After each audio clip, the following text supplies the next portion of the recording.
Well, actually, guys, I'm here. So if somebody has a quick question, you're welcome to ask me. But I got Super Bowl plans, and you should too. But if you do have questions, feel free, ask them. The Super Bowl doesn't start for a second. So I do have a little time, but you know. So again, I'm here. I'll stay on for like a couple minutes. But if you want me to answer questions, put it in the chat. Say, hey, Candace, I have a quick question, but we're not doing the full time. I got traveling to do, man. I got Super Bowl doing to do. I don't mind though. I was working on stuff for you before I leave, but just put it in the chat if you have a question. What I'm working on for you all is oh so awesome. I'm excited about it. I think you should be excited about it. I am doing stuff that's going to help you learn, including some songs, some books, some stories. So, it is what it is. Now, if I could just find how I can see the chat, just in case you all are telling me you want to do it. What's going on? How do I get to my chat? Why is this being so difficult? Chat, there it is. Boom. Enjoy. Oh, Crystal, thank you. But again, I'm here for a second. So if somebody has a question, I will answer it. I'm sorry I was late. Anybody? Anybody? Anybody? Anybody? Okay, that's me singing. Look at y'all here. Oh, man, I love it. I love that you all are so dedicated. But the Super Bowl only happens once a year. The Super Bowl only happens once a year. But definitely follow the page. I think tomorrow, maybe I'll upload it tonight. I'll have a study story for you and a song. I made a song about tendencies, and by I mean AI. Get it? I made a song about tendencies. So, I'm going to upload all that.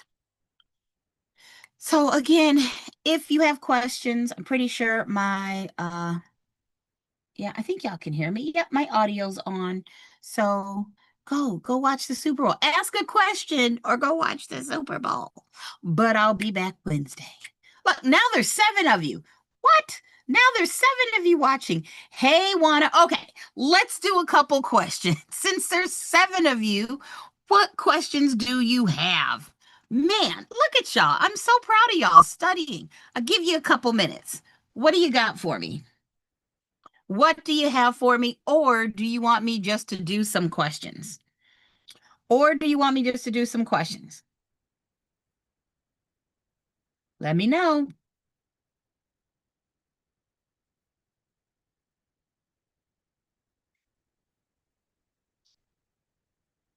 What do we got?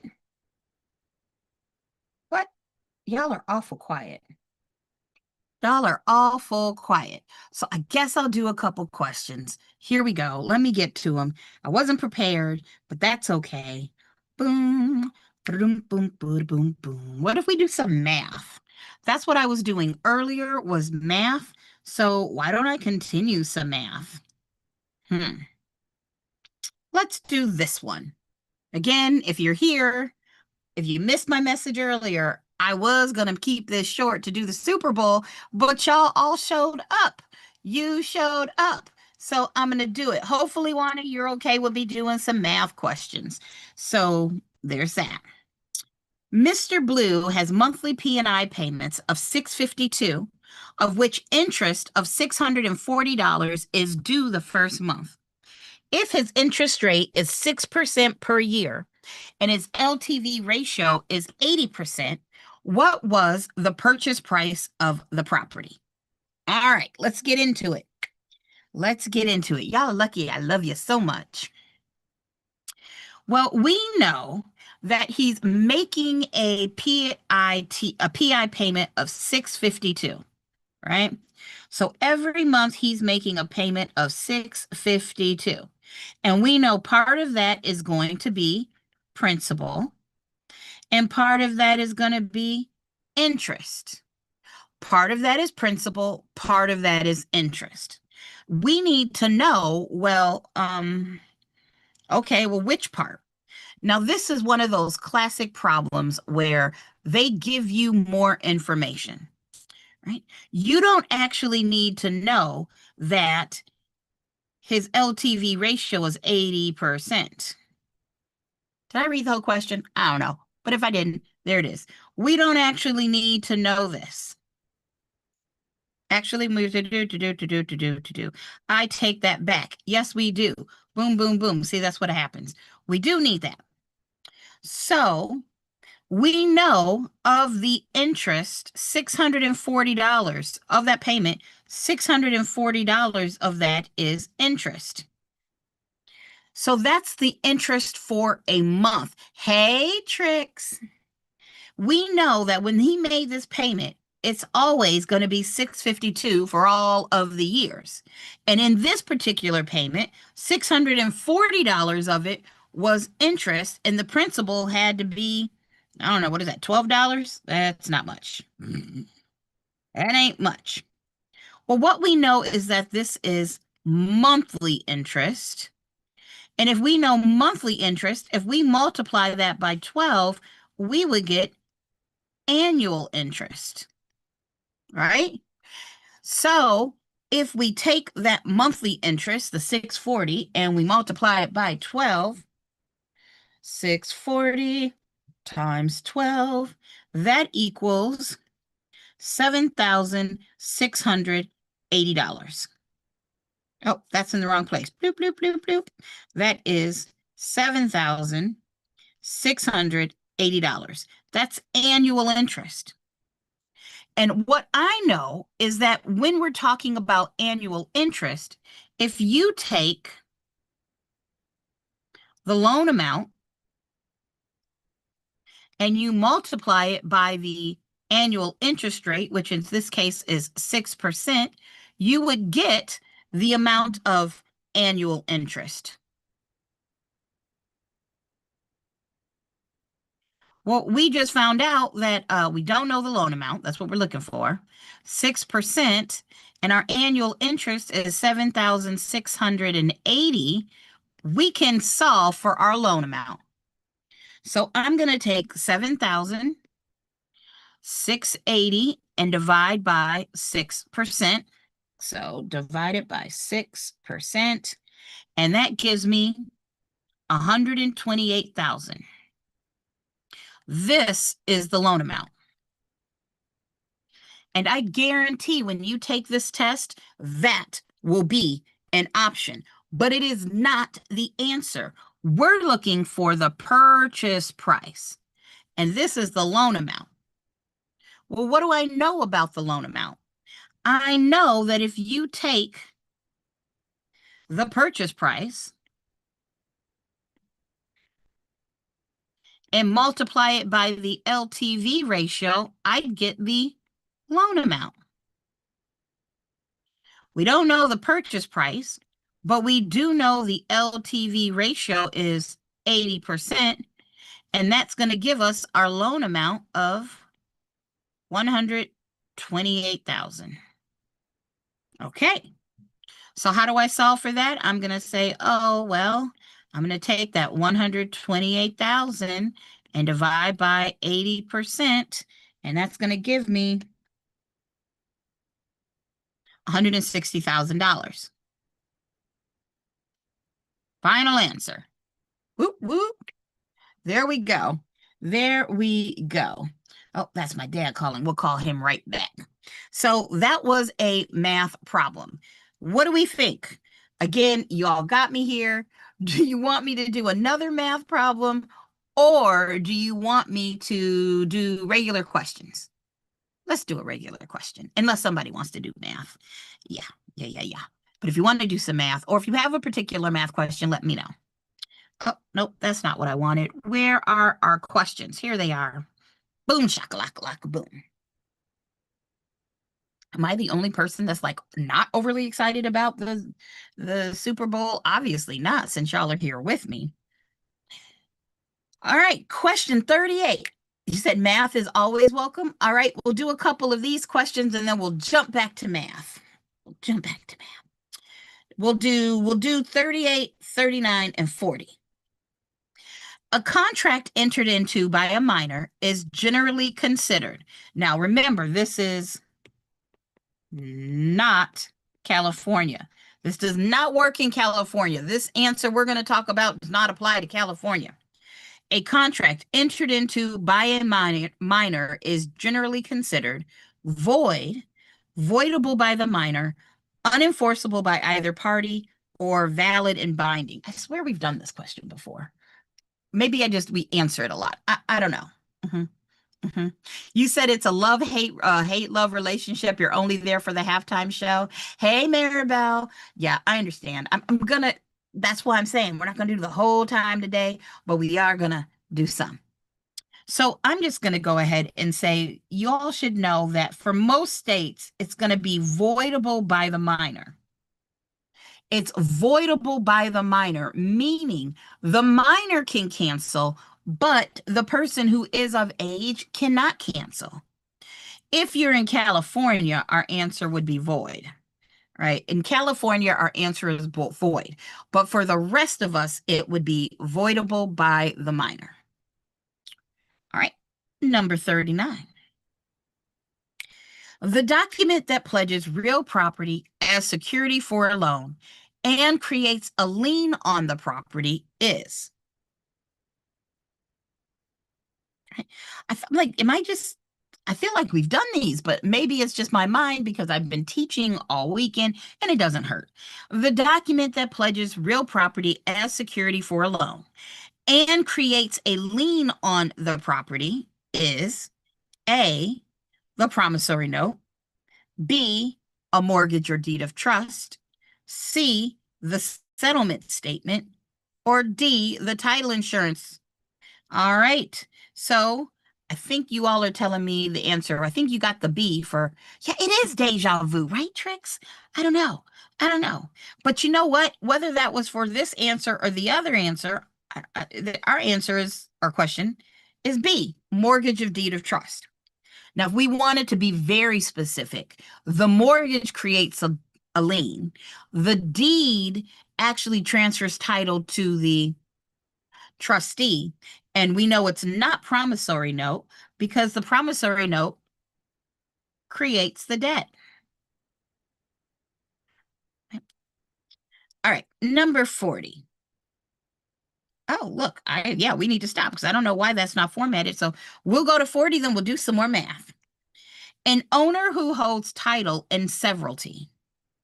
An owner who holds title in severalty. Is it the A, they own the property jointly with others? B, they own the property alone? C, has undivided interest with the right of survivorship? Or D, holds a title through a trust? What say you? Remember, these questions are like done by AI. And what have we found? We found that for the most part, uh, AI likes the answer B. Probably because it likes to hear me go, bees in the trap, bees in the trap, bees in the trap, bees in the trap. Oh, B for Bad Bunny. Look at there. B for Bad Bunny. Hey, and that answer is B, owns the property alone. All right. Again, I was not prepared for today. I thought I was going to let y'all go and do stuff like watch the Super Bowl. So let's jump back to some math. And then let's do some of this math. Then we can, keep on moving. Let's do, how about number 14? Carly wishes to net $32,000 in cash from the sale of her house after paying off her loan of $175,363, various miscellaneous cost of $2,990, and a 5.5% commission to the agent. How much must she sell the house for? This is one of those I call net to seller problems. And this is the one where you all have to subtract the percentages, but let's draw it out so you can understand why. If we were to use a horizontal bar to represent 100%, that 100% is the minimum needed by Carly. She's got to cover all of these expenses. She needs to get $32,000 cash because she wants to do, buy another house. She needs to pay off a loan of $175,363. She needs to pay $29.90 in the miscellaneous costs. These should all have dollar signs. And she's got to pay off a 5.5% commission. She needs to cover all of these expenses, all of them. All right. So what we don't want to do is add up all the numbers and then find 5.5% of that. Because if we add up all these numbers and then find, multiply that by 5.5%, you're getting 5.5% of an amount she the amount she needs, not what she's going to end up selling the house for. So you don't want to do that. You're shorting yourself some money. Instead, what we're going to do is we're going to say, hey, in this net to seller problem, I'm going to take this 100% and subtract out the 5.5%. So if you take 5.5% out of 100%, what you get is 94.5%.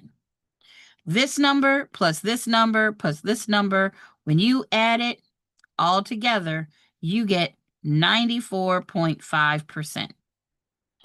Of the final minimum price that Carly needs, if she's going to pay out 5.5%, she also is going to need the other 94.5% of a minimum price in order to cover her debts and to have the money she wants. So what I know is that if I add these numbers together, this one and this one and this one, so if I do the 32,000 plus the 175,363 plus the 2,990, I get 32,000 plus 175,363 plus 2,990 equals 210,353. So that means that blue section is 210,353. If she sold the house for 210,353, assuming I did my math right, she wouldn't be able to pay you a commission. And that's no bueno. If she sold it for 210,353, she would have the 32,000 to have, for the maybe in her pocket or to buy another home. She'd be able to pay off her loan. She'd be able to pay those miscellaneous costs. And you, my darlings, worked for free. I don't even begin to think so. That's not cool. So what we're going to do is say, well, whatever that sales price is, if we had multiplied it by 94.5%, that would be 210,353. Whatever that sales price, that minimum price needed. So just so we can see how it goes together, whatever that minimum needed is, that's the minimum sales price. And if I take that minimum sales price, after she pays a 5.5% commission, she'd have 94.5% of what the house sold for all those other things. So now I can solve for this. I can say, oh, our sales price is 210,353 divided by 94.5%. And that would be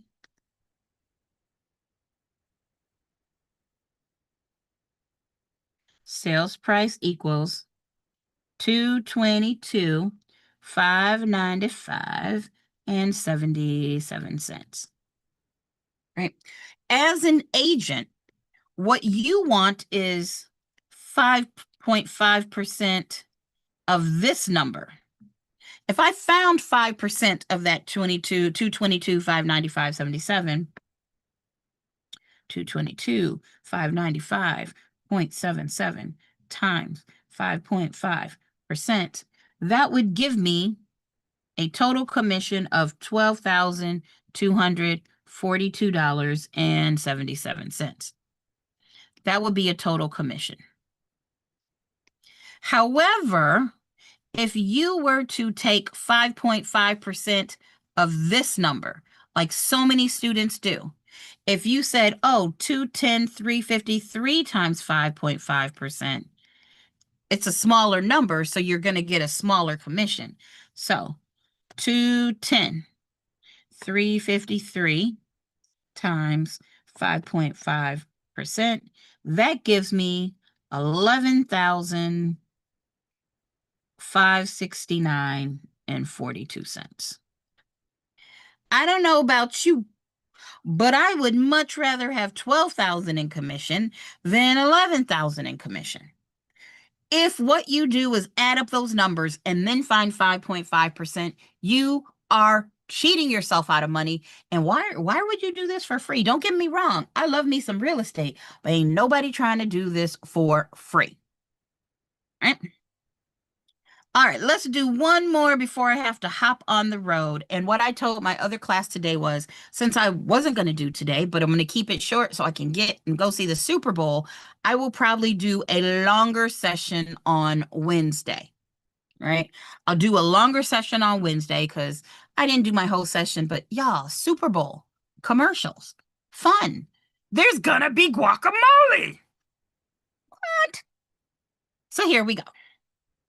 A house recently sold for $347,000, which represents a profit of 13% over the original price of the purchase price. Well, we could have said over the original purchase price. What did the property sell for? So now what we know is you have an original price. What did the property sell for? Hey, Caroline.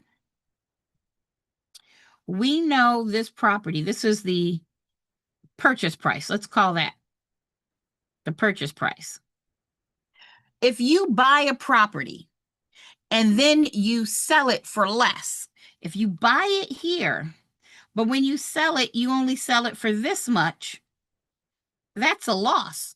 You have a negative amount of money here. This would be a loss. But if you sell it and you make what you paid for it, plus you made some extra, well, this is going to be a profit. This first bar, what you paid for it, is 100% of what you have in the property. A loss means, oh, you made less than 100% back when you sold it. And a gain means you got 100% of what you paid for the property plus some extra percentage. We're talking about profit and loss. Oh, Caroline, don't worry about it. I was not going to do this, but you all are so awesome. You all are so awesome and showed up today. I'm going to stay a little while and then I'm going to go watch the Super Bowl. And yes, tricks, no more Fridays. I'll just do Sundays and Wednesdays. I think Fridays were just hard for people. And I might throw in another day, another evening with Maria if she can work it out. But that's a whole different story. So what we know is when you make a profit, let's say there, in this case, there's a profit of 13%. That means this person made 100% of what they bought it for, plus they got a 13% profit. So they sold it for 113% compared to what they bought it for. If they had sold it for 13% less, then that would have been what, 87%? They would have sold the house for 87% of what they paid for it, but it was a profit. So when they sold it, they didn't just sell it for what they paid for it. They sold it for what they paid for plus a profit. That's 113%. So we know that if we took the sales price, like the purchase price, and we multiplied it by 113%, we would get the 347, because that number is the 100% plus the profit. And now we have an equation, equation, yeah, I guess, that we can solve. What are we going to do? Okay, there's 9 of y'all watching this. Lord Jesus, I'm going to need us all to go watch the Super Bowl. Having said that, we're going to do the purchase price is equal to 347 divided by 113%. Remember, when you see, like, I made it into a fraction, if you were to put 1/2 into your calculator, you would do 1 divided by 2 and you get 0.5. If you did 3/4 in your calculator, you do 3 divided by 4 and you'd get 0.75. So anytime you got that top and bottom number, sometimes when people are running out of space, they'll just say, hey, that's a dividing sign. If you think about it, a dividing sign has got a number here and a number there. It's just a dot and a dot. So I'm going to take the 347 and I'm going to divide that by 113%, and I get a purchase price of 307. I was thinking to myself, I was like, what? Nope. But 307.79 and 65 cents. Because this number needed to be smaller. They bought it for 307, and then they sold it later for 307 plus some extra, right? So yes, 113% is equal to 1.13. Remember that you can Dr. Pepper it. Dr. Pepper. So if you have a decimal and you're trying to get to a percentage, there's 2 letters here, 1, 2. So you would move it 2 to the right. If you start with a percentage and you're trying to get to the decimal, you would move it 2 to the left. Dr. Pepper. All right, guys, it's 5:35. I gotta go finish my makeup. Thank you, Caroline. Oh, no, that was Grayson. Grayson, if you're here, she texted me. She was like, are you coming on? I totally lost track of time. I was working before I left for the Super Bowl. She reminded me that you all would be here, so I popped my little tush on to do this with you all. I'm going to go play. I know I'm always telling y'all to study, but I do believe the Super Bowl is worth watching, at least for the commercials, at least for the halftime, and most definitely for the snacks. We're here for the snacks. Don't be mad. It's the snacks. So whether you are a Patriots fan or you know what, if it's East Side or West Side, whoever you're going for, then there you go. Everybody have fun. Do not drink and drive. Be safe. I will see you Wednesday, where we had somebody pass, but I didn't think we were going to do it today. So we'll sing him his song about passing on Wednesday. Bye, everybody. See you next time. Watch Bad Bunny. It's going to be great. Bye.